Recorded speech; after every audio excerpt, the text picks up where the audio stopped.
De retour pour vous, cher DG, avec une nouvelle entrevue, cette fois-ci accompagné du DG de la Caroline, Julien Matte. Mon cher Julien, mes hommages. Bonjour. Alors, aujourd'hui, gros repêchage pour toi. Tu avais quand même plusieurs choix. On a Benoît ici qui... voilà. Tu avais plusieurs choix quand même assez bien placés là, dans les 3 premières rondes. Qu'est-ce que tu peux nous dire sur ton repêchage jusqu'à présent? Bon, disons que ça a commencé pas mal avec le numéro 4. C'est le gros upside.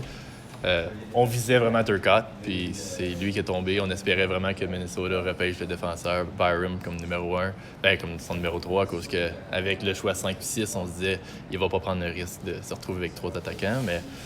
Donc, on a fini avec notre gars, mais on est quand même déçus de ne pas avoir de défenseur avant la fin de 2e ronde. Mais on a quand même quelques années pour en repêcher quelques-uns. On n'a pas vraiment eu bien des choix de première ronde, mais c'était pas le marché vraiment pour nos joueurs. Tous les choix de première ronde étaient déjà détenus par des clubs qui ont reconstruit l'an dernier ou pendant l'année. Donc, nous autres, vu qu'on a attendu après la saison, ça restait limité. Dans toutes les transactions que tu as fait, Julien, depuis la fin de la saison, tu as vraiment passé d'une équipe aspirante à la Coupe à une équipe qui veut se recharger, faire un reset, comme dirait Marc Bergevin, puis commencer plus fort. C'est quoi l'échange que tu es le plus fier? Bonne question, parce que tu en as fait plusieurs quand même. Ouais.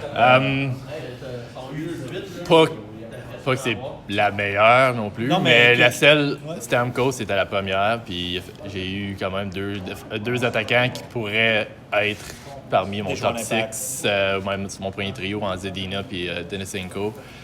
Je voulais avoir qualité over quantité. Ouais.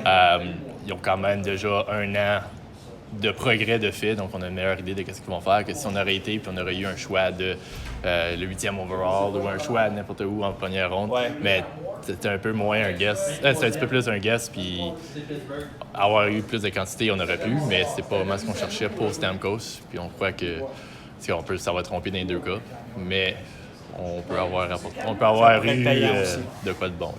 Ouais, c'est un bel échange pour les équipes.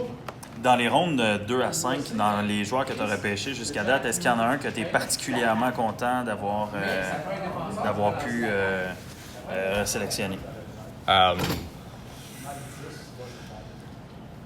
Disons, mon premier choix de 3e ronde, Mathias Emilio Peterson. Il a été repêché l'an dernier par Calgary, un freshman à Denver cette année, puis il domine, je pense qu'il y a quand même 20 quelques points en 30 games. Pour un freshman, c'est quand même assez bien. Puis, oui, c'était peut-être tôt, mais on s'était déjà fait brûler plutôt dans le draft avec un autre joueur, donc on ne voulait pas attendre plus longtemps.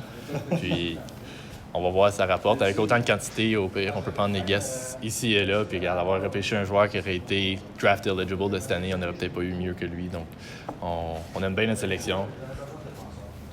Si tu pouvais prédire, en fait, ce serait quoi l'objectif de ton club cette année? On le sait que tu es en reconstruction. À quel point tu penses que la reconstruction va être drastique? Est-ce que tu t'attends à finir dans les dernières positions au classement? Comment tu vois ça? Finir en haut de Washington serait bien satisfaisant. Mais si je mets la barre haute, disons que dans les 3-4 derniers de l'Est, là, je vois pas bien mieux. On n'aura pas un alignement bien complet. En ce moment, on va peut-être avoir Marura qui va avoir des cotes en défense, c'est pas grand-chose. Au moins, on n'aura pas de gardien avec des 40 partout. On va au moins pouvoir habiller. On en a 4 en ce moment, donc on a un luxe. Il coûte pas mal tout 4-5 millions. Donc, on a Newvert à 10 millions qu'on a signé, qu'on va sûrement racheter à cause que la masse en vient assez élevée.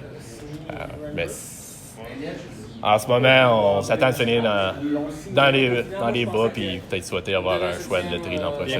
Mais au bout de la ligne, la grosse reconstruction se faisait cette année.